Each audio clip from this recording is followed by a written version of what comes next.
खबर शामिल कयूं पिया कंडियारो खां।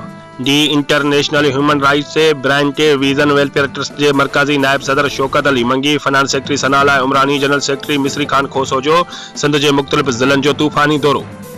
उन्हनि सिंध के मुख्तलिफ़ ज़िलनि में मेंबरनि सां खिताब कंदे चयो त इंसानियत की खिदमत इबादत समझूं था। असीं हर ॾुखे माण्हू की मदद करण लाइ तैयार आहियूं। सॼी सिंध में इंसानी हक़नि की भनकड़ी कई वेंदी आहे। असीं हर मज़लूम माण्हूअ जो आवाज़ उथारींदासीं। पाकिस्तान के 80% गरीब मज़लूम माण्हुनि खे 20% वडेरनि, जाबिरनि, ज़ालिमनि खां निजात ॾियारण ते यकीन रखूं था।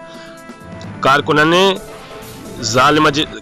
ज़ुल्म के खिलाफ आवाज़ उथारींदा रहनि। ज़िलो नौशरो फिरोज तालको कंडियारो लाइ सदर एहसान अली खोसो, सीनियर नायब सदर Aamir Ali Umrani, deputy general secretary Ali Raza Solangi, Zain Malak, Faisal रहमान उमरानी, एजाज सियाल पिण मौजूद आहे। जॾहिं सिंध में वॾे पैमाने ते मेंबरशिप कई वई।